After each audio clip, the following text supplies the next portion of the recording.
Welcome back, everyone. It's Caleb. I'm sitting inside the Sierra EV Denali specifically for a pretty cool testimonial I received from a customer, so I'm going to be reading it off. So I'll be reading off this about 2.5 pages of really good info. So I'm going to be sharing it with you and trying to go over it just a little quick, but I'm going to kind of skim through it, read it somewhat verbatim so you get a gist of it, but the testimonial is really cool, so let's hop right in. So I had reached out to the customer asking if I could get his testimonial, as this was around Hurricane Helene. So he states, you mentioned you wanted to hear something, wanted to hear how things go with the truck after my 5-day trip. This write-up ended to be long, but the truck just got put to the test in so many ways. So here we go. I left Montgomery, Alabama area charged to 100% in towing my wife's old SUV to deliver my sister near Jacksonville, Florida. The car and trailer combined were close to 6,000 pounds. Hurricane Helene had just hit, and my mom in Vidalia, Georgia, was and still is, as of this time, without power with no stores open in the area. So I took a longer route and passed through there to help. As far as towing, the truck performed fantastically. This has been the best towing truck I've ever driven. It even beats my old diesel F-250. Not sure what year it was, but I'm sure it was a little old. In terms of how it handled the load, it's smooth, it's torquey, and the one-pedal driving set to high makes for the best engine braking you could ask for. Super Cruise is a new level of luxury. The way it handles the trailer and keeps it rock steady is really, really impressive. I drove to the Buc-ee's in Warner Robins for my first charging stop, having pulled a trailer 180 miles and arrived with 38% remaining. By my count, I could have gone about 300 miles total in the charge while towing this load, and that's at 70 to 75 miles per hour freeway speeds. I should note that when not towing, I'm getting closer to 470 miles rather than GM's claimed 440. Based on the range estimator, as well as my own notes from use over the past couple of weeks. Pretty amazing given 30 miles more. Normally we're used to less. However, continue.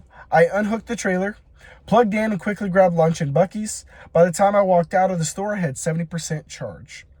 I could easily have made it the rest of the way on that, but recognizing that the power was out in Toombs County, I opted to eat my lunch on the tailgate and let a bit more charge. I rehooked the trailer and left at 97%, which normally you should just charge to 80%, but this is still good. Really hadn't waited around much just for the charging. By the way, rehooking without a spotter, I also traveled solo, as he was saying, was ridiculously easy with the hitch camera. The 360 cameras are amazing. Not just me saying it. Nailed it first try every time but once. No getting out and checking, then inching left and right, etc. Not fun, especially with me personally backing up to 16-foot and 8-foot trailers. Short of the trailer tends to be the hardest. I got to Vidalia that evening. The destruction in Toombs County is like nothing I've ever seen growing up in Florida. There were dozens of telephone poles knocked down. Some of them snapped in half, and fallen trees littered the road. Downed power lines covered the roads for miles. I was able to get around most of the obstacles, but twice I had to three-point turn with the trailer on a single-lane road using narrow driveways covered in debris. Crazy. I was grateful for both the excellent cameras and four-wheel steering. One of those turns in particular was a nightmare scenario of a narrow road with deep ditches on both sides. I'm not sure how I would have done it in my old 3/4 ton. The Sierra EV turned so sharp, I was concerned I might hit my own trailer. But the cameras, again, were such a help that I made it without a scratch, somehow. Yeah, the quad steer's quite amazing. Tighter than a Honda Civic or GMC Terrain. Upon arrival at Mom's, the first thing she mentioned was that her food was going to spoil after 2 days without power. We plugged in her deep freezer and 2 fridges, Mom likes to cook, into the truck bed to save her food. And in the back of the truck, you have 4 plug-in outlets. This was a huge win for her. Her yard is destroyed, and she lost 9 of her 12 pecan trees, with one limb penetrating her roof. But losing so much food when so much family needs it and she doesn't know when she can get more would have been too big of a loss.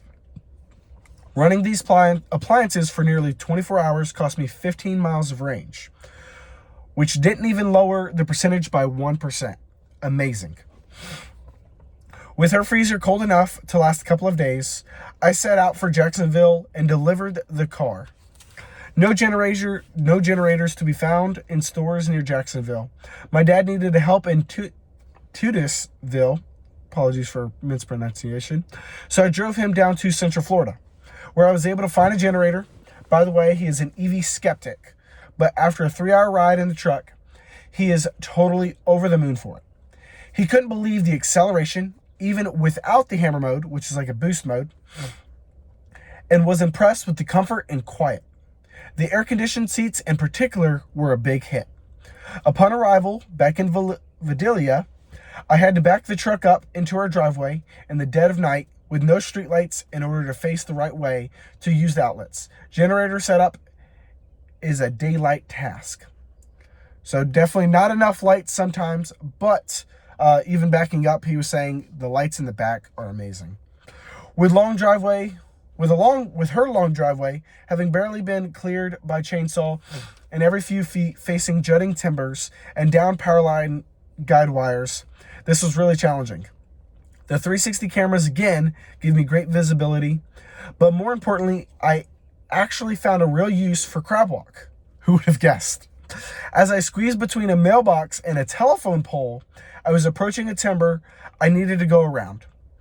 Turning would have struck the nose against the mailbox. Crab walk slid me over enough that I could make the turn. It's actually practical. I would have never guessed. I never would have guessed. By the way, for anyone who thinks electric trucks aren't good in a disaster, I passed the only functioning gas station within half an hour from my mom's house, and the line was backed up half a mile down the road. However, there was a functioning charger at a Ford dealership 3 miles away. I used it for a bit on my first pass through Vidalia to make sure that I could make it to Jacksonville, if nothing else was open in between. Not sure how they had power, but no one else did. But it meant that the EV drivers weren't out of luck, even when the gas pumps were offline. And at least some of them are able to power their houses with V2L power. As an extra point of adventure, on my drive home, I witnessed the serious vehicle accident on the freeway. I stopped to render aid.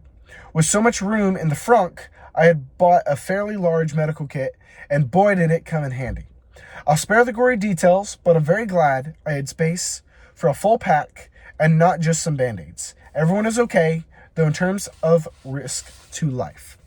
Finally, my last charging stop intentionally waited until the battery was pretty low at 19%, so I could see how fast the truck would charge on Bucky's 400 kilowatt charger. The answer, 370.2 kilowatts. It added 118 miles in 15 minutes. Timed. Unbelievable. And GM rates the 100 miles for fast chargers like that in 10 minutes. So the fact that it did even more in half the time is just amazing. So last paragraph here. I'm home now from a trip of over 1,400 miles. I've put 2,600 on it overall at this time.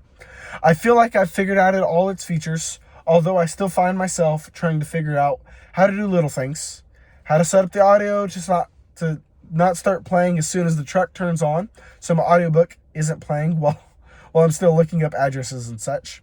I still have the same issues with my car, haven't figured out a way to fix it. In turn to finish off, so far, this is the far and away the best truck I've ever driven. And I'm thrilled to think of all the adventures we'll have in the future with it. Unless you count one instance of eating a sandwich, so I could tow across a disaster area, I haven't once waited for a charge. I plug it in, and it's ready before I am. Thanks again for helping make this truck happen, and I hope my insight was useful. So basically a 2.5 page, it's just amazing testimonial. got it sent up to GM, and we got the gentleman a little bit of a gift. But hopefully he sees this video. I want to say thank you once again for the testimonial. I won't name you, you've given me a lot of great information and a couple locations of where people are. Once again, appreciate it. This truck is just amazing. Love the way it looks. You got this full panoramic roof. Now, one other thing I'd love to hear about is how he's using this multi-pro mid-gate. I can think of a couple uses, but day-to-day, you probably aren't going to use it a lot. But once again, I want to say thank you for this amazing testimonial. Hope y'all enjoyed it. Hopefully it's useful for y'all as I'm seeing a Hummer EV back in. But thank y'all again for watching. I'll see y'all soon.